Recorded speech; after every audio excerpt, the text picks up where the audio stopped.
everyone, and welcome to another episode of Future of L&D Tech. Today we have with us Dr. Jharna Pandya, an accomplished HR leader, executive coach, author, researcher with nearly 2 decades of experience leading HR transformation across manufacturing, petrochemicals, pharmaceuticals, and other corporate organizations join us today. Dr. Jharna is the author of Fail, Adapt, Rise, a powerful framework that helps individuals and organizations navigate change through emotional intelligence, resilience, and calm leadership. Global thought leaders, including Marshall Goldsmith, Richard Boyatis, and Ankur Waraku, have recognized her work as well. Today, we'll explore leadership, emotional resilience, organizational culture, AI's impact on people, and what it truly takes to build workplaces that thrive through change. Welcome, Dr. Jharna, to our show today. It's wonderful to have you with us. Thank you, Poonam. Today, we'll explore, Jharna, with you a little bit about leadership, emotional intelligence. We want to know more about organizational culture and the kind of AI impact that's happening on people today, and what it truly takes to build a workplace that is thriving to so much of change that is happening day on day, minute by minute as well. So we're going to move segment wise and moving to our very first segment with you, which is the journey behind the leader, which is you. The first question we have for you is, you've spent almost 2 decades in HR and leadership, and looking back, what is the first thing that inspired you to build a career around people and organizational development? In my early career, I saw machines doing exactly what is told to do, but humans were opposite. So humans, we have a very unique point where we are more creative, and there is an element of unpredictability. So during that time, I realized that there is some gap, and that gap made me excited to study about the organizational development and people. So I thought of taking HR and OD as a subject for my work. Wow, lovely. And having worked across multiple industries, which you thankfully have got the exposure to, what are some of the biggest lessons, and what were those experiences that you have got which taught you about the people and leadership practices which you wish to share with us today? See, I have worked with different industries like pharma, petrochemicals, textile. Everywhere I have learned one thing. There is the same lesson everywhere, but people who need to be trusted. If you're able to trust people well, and if you're able to help them, then they can be a more resourceful team for you. They can, of course, become a great asset to any organization. Yes. If you are trusting and also investing in them. Yes. So as a leader, once it's important for you to listen to them and trust them. Absolutely. So across some of the industries like you just mentioned, would you be able to share some lessons of a petrochemical or a pharma or a textile, any one instance which would help us to kind of get some enlightenment? Yes. So in one of the manufacturing company when I was working, there was an issue of an overtime where people, it's a manufacturing unit, so people had to work throughout their days. It was like 24/7 plants were working. So overtime was one thing which was a challenge during that time. So what we did is, we brought all the people together and we divided the entire work into the shifts. And then we used to continuously review that, so that the pressure what was created was distributed among all. And we also started an initiative inside the organization which was for emotional well-being and stress management for the employees, so they remain steady in this pressure situation. Wow, that's so nice. And you would have thought of this 2 decades ago. Yes. And it's become like the buzzword in the last 3-4 years of emotional wealth, wellness, right? They have become the buzzwords now. And it's really great to know that you thought of it 2 decades ago, although connected with overtime as a need of the hour, as a situation for you to solve. But the way you connected it I'm sure you would have managed it so beautifully back then. Moving to the next question is, your work often highlights the emotional side of change. When did you realize that managing emotions is just as important as managing strategy? See, when we talk about with this changing environments, I come from a very pharma background because initial career was in pharma. So there I have seen a lot of changes happening. So when there is a change which happens, people are always tensed when change happens. So what happens is that we as an HR person or the HR leaders, we always first think about the strategy. We don't think about people. So here it was very important that because whenever there is a change which is happening, people are more afraid, because if, for example, if you bring about some kind of a technology inside the organization, then what happens is people are in fear because they feel that they would be incompetent or they will not be recognized now, their jobs will go. So when these things happen, it's very important that we acknowledge that fear of people, without which they will not be able to stay with you and people will start leaving. And the kind of fear what creates in them, that is where the actual problem is.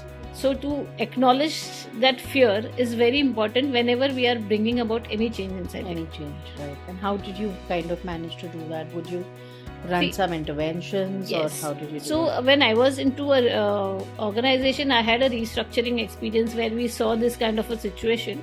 So then what we started is we started upgrading people, and before bringing any technology, we created a group's core committee kind of thing where people came together, and then the thing was acknowledged, so that every person from the team is aware that something is going to happen inside the organization, and it is not a one-way thing. It's not only a management. Everyone is accountable towards the bigger picture. Yeah. Amazing, great. So that's how you managed to strategize towards it. Lovely. And was there any particular experience or a challenge that completely changed the way you approach leadership? Yes, leadership. When we talk about, again, leadership is very important, that leaders needs to have a skill of listening, which is a key towards any of the success. But along with that, the leader also need to have self-awareness.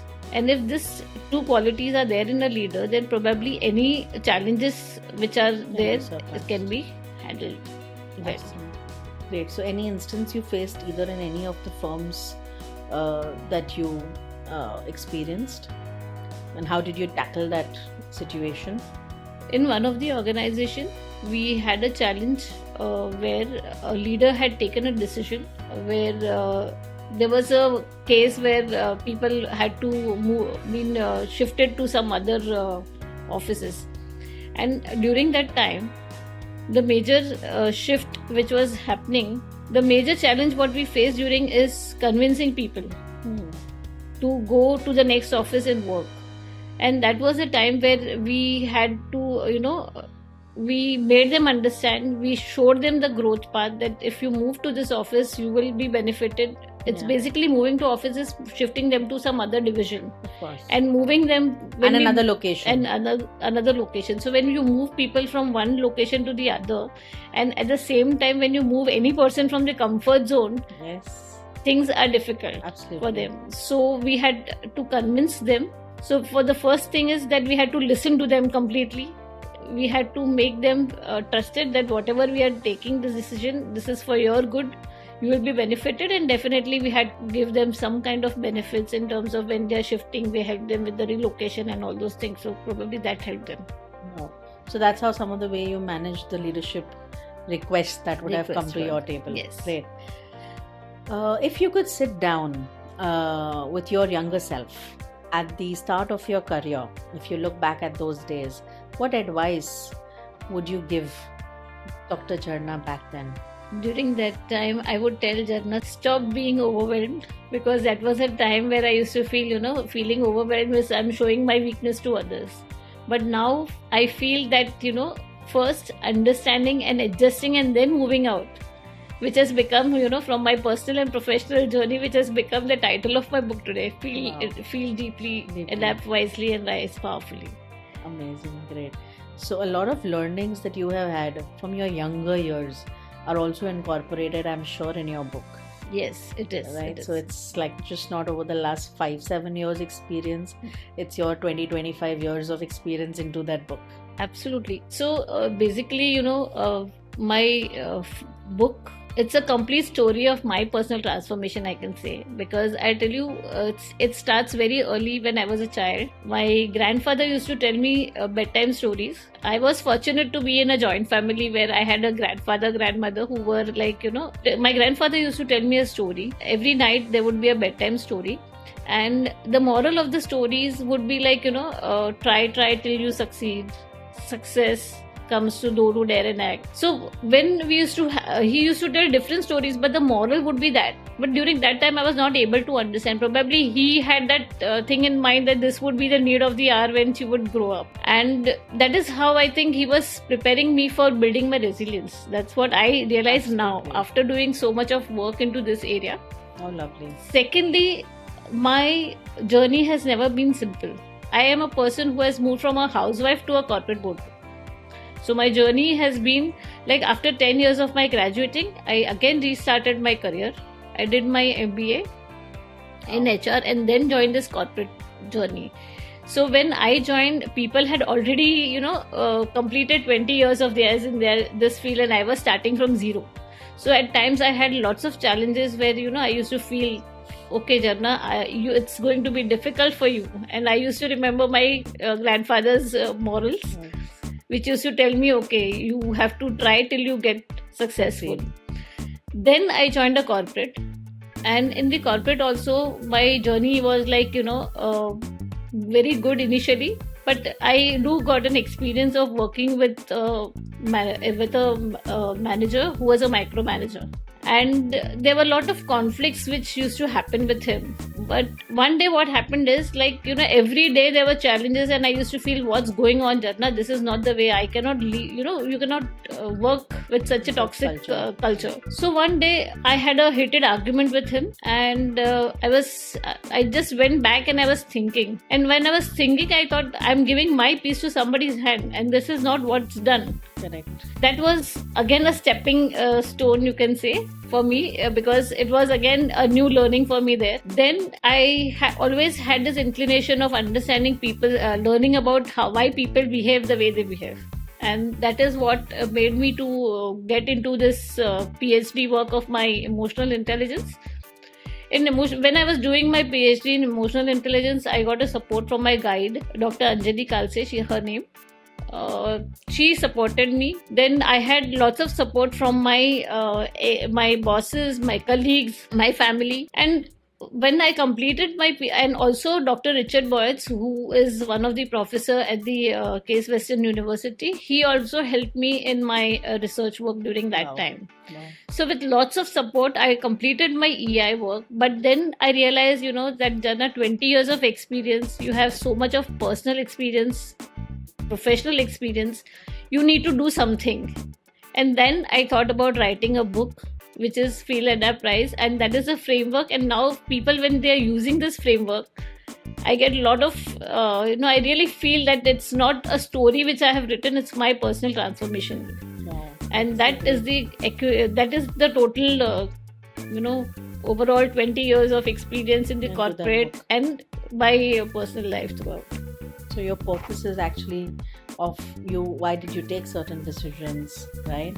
And what you have gone through and learned, whether through your grandfather's stories, whether through your corporate bosses, right? I think all of it, I'm sure, would be there. I think all of us need to grab the copy and have a look at that book. Definitely. Awesome. Thank you so much. With this, we complete segment 1. We'll move to segment 2 shortly. Thank you.